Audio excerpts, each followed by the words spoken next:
What if your purpose in life was already right in front of you, but you were too distracted to see it? What if the work God gives you doesn't look like work at all, but something deeper, something eternal? And what if the hunger you feel isn't for food, but for meaning? The moment is quiet, yet filled with unseen significance. The conversation between Jesus Christ and the Samaritan woman has just ended. Something powerful has taken place, something the world cannot yet fully see. She has left her water jar behind and gone into the city, carrying a message that will stir hearts. And now the disciples return. They had gone into town to buy food, a simple practical task, necessary, logical. But as they approach, they find something unexpected. Jesus is speaking with a Samaritan woman. They are surprised, confused. This breaks social norms, religious boundaries, and cultural expectations, yet none of them dare to question him. There is a silence among them, not of agreement, but of uncertainty. They don't fully understand what they are seeing. How often does that happen in our own lives? God is at work right in front of us, but because it doesn't fit our expectations, we hesitate, we question, we stay silent. The disciples, holding the food they had worked to obtain, step closer. "Rabbi, eat," they urge him. It's a natural concern. He had been tired, he had been traveling, he needed nourishment. To them, this is obvious. Physical hunger must be satisfied. But Jesus responds with something that shifts everything. "I have food to eat of which you do not know." The words hang in the air. Food that they do not know. Immediately, their minds go to the practical. Did someone else bring him food? Did he eat while they were gone? They begin to question among themselves. But once again, Jesus is speaking on a deeper level. "My food is to do the will of him who sent me and to finish his work." In that moment, he reveals something profound about purpose. For Jesus, fulfillment does not come from physical satisfaction alone. It comes from obedience, from alignment with the will of the Father, from completing the mission he was sent to accomplish. This is not just a statement, it is a window into his heart. While the disciples were focused on buying food, Jesus was focused on reaching a soul. While they saw a task, he saw a calling.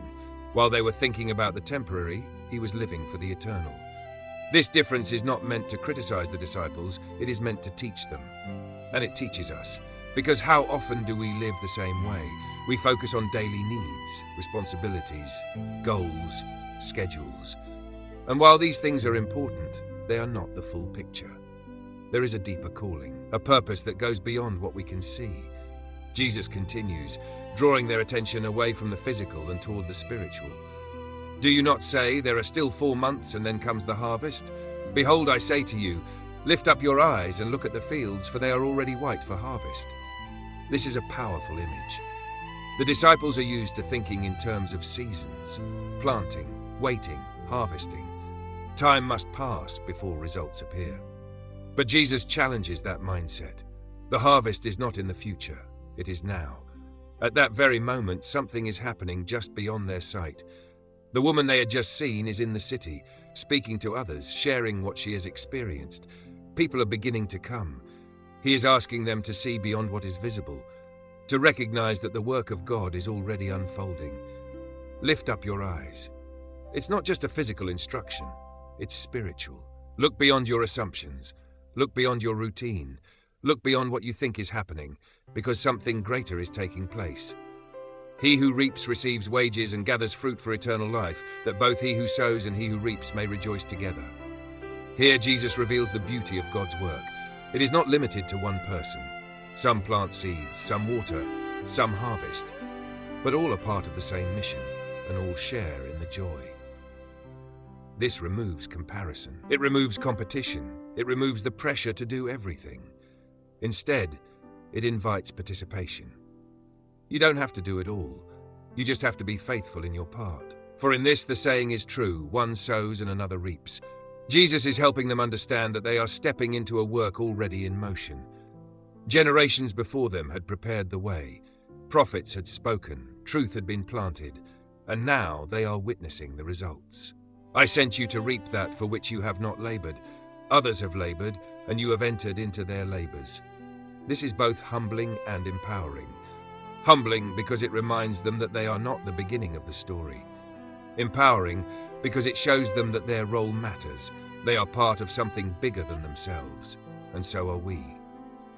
Every act of kindness, every word of truth, every moment of faith, it all contributes to something eternal. Even when we don't see the results immediately, even when it feels small, even when it seems unnoticed, God is working through it. The disciples are standing at a turning point. What they once saw as ordinary is now revealed as extraordinary. A simple trip to buy food becomes a lesson about purpose. A conversation at a well becomes a doorway to a harvest. A woman once isolated becomes a messenger. Everything is connected. This moment, recorded in the Gospel of John chapter 4, invites us to reconsider how we see our own lives. Are we only focused on what is immediate? Or are we aware of what is eternal? Are we distracted by what seems urgent? Or are we attentive to what truly matters? Jesus is not dismissing physical needs. He understands them, he experienced them, but he is revealing that there is something greater. A deeper satisfaction, a purpose that fills the soul in a way nothing else can. My food is to do the will of him who sent me. What if we lived that way? What if our greatest fulfillment came not from what we achieve, but from what we obey? What if our sense of purpose was rooted not in success, but in faithfulness? What if we began to see people not as interruptions, but as opportunities? Because that's what Jesus saw. While the disciples were away, he saw a woman who needed truth. While they were thinking about food, he was thinking about her soul. And because of that, an entire city would soon be impacted. This is the power of one moment aligned with God's will.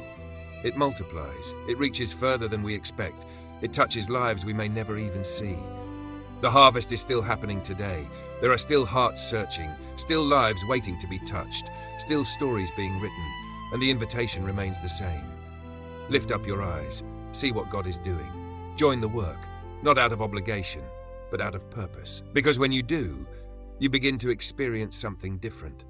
A fulfillment that doesn't fade, a peace that doesn't depend on circumstances, a joy that comes from knowing you are exactly where you are meant to be. Thank you for watching this video. If this message spoke to you, don't forget to like, follow Holy Path Insights, and share this video with someone who needs encouragement today.